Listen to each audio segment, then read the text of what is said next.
have somebody that's involved in something have the ability to put a kibosh on it. So then How do you know? So you're making a direct assertion that you believe the current president of the United States, the most vetted politician in the history of this country, in the year of our Lord 2025, you think there's secret information that has never come to light, even though we had Democrats in charge and law enforcement agencies chasing him all over for the last several years, that somehow is still a secret? What's happening, everybody?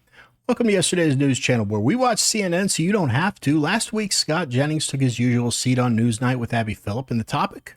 The Epstein client list, Pam Bondi's response, and of course, Dan Bongino. Scott Jennings has seen it all, so when the liberal panel started tossing around wild theories, playing defense for Epstein's circle, and smearing anyone to the right of Bernie Sanders, he didn't really flinch.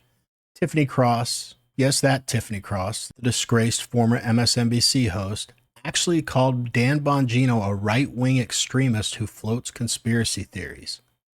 That pretty much tells you everything you need to know about how low this panel is willing to sink to protect their narrative. Anyway, let's watch Scott Jennings massacre this herd of morons. Let's go. Red meat to the MAGA base. The questions surrounding this alleged suicide are numerous. And are worth entertaining and worth getting to the bottom of quickly. I think Jeffrey Epstein may have some videotape of people central to the Democrat and maybe Republican Party doing some things, let's just say, they shouldn't be doing. Why was the CIA director meeting with Jeffrey Epstein? Listen, that Jeffrey Epstein story is a big deal. Please do not let that story go. Keep your eye on this. I'm not ever going to let this story go because of what I heard from a source about Bill Clinton on a plane with Jeffrey Epstein. I talked about it yesterday. You can go check it out.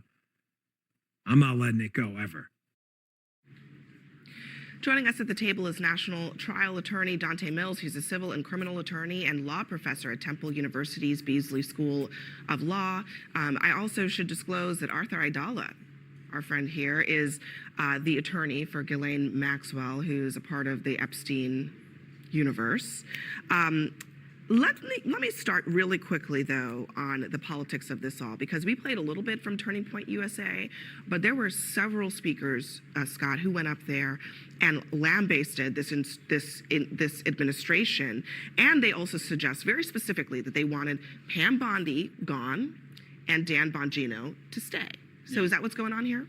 Well, it's true that in some corners of the president's coalition, there is a lot of anger and a lot of interest in this. It's also true that in other corners of the president's coalition and the greater electorate, that they care more about bigger issues, immigration, economy, what have you. But you can't deny what you're hearing in some of these crowds and in some of, conservative media. My only advice for all of this would be, A, I like Dan Bongino. I hope he doesn't resign. I think it was a good pick and defended it when he made it, and I hope he stays in his job. B, internal drama and internal division, just as a former White House staffer, it's a headache for a president, and it can derail, the larger successes. And right now, I think Trump's having a lot of successes, whether it's on the economy or other fronts. So this right here, like whatever happens, needs to happen, and it needs to happen quickly because the division needs to stop. Well, if it's up to Laura Loomer, who's been running personnel at the White House from the outside for the last few months, she's gotten a lot of people fired so far.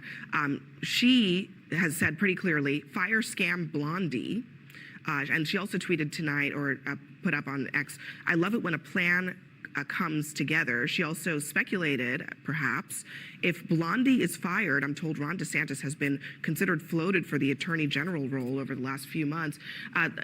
You can't discount it, because Laura Loomer actually apparently is a very powerful figure in this administration. And that is the most bizarre part about all of this, that we are discussing this as though it's normal, as though this crazy right-wing extremist conspiracy theorist is running personnel at the White House, that we're discussing as though it's normal that Dan Bongino, who was also a conspiracy theorist, who was a birther, who said his entire goal was to own the libs. I don't know what that means, but it's some asinine statement made by right-wing extremists. I have no idea what any of this means. He is the deputy director of the FBI. Even outside of the Epstein files, if this were a normal time, if this were a normal news cycle, I would be all about the Epstein files. Yes, we need to know. But they dangled this out there as bloody meat for their base, and now that they're cannibalizing, it is a good time. You think I care that Dan Bongino is leaving the FBI? Let's ask the question, he is Arthur. A crazy person. Arthur, he has no business being there.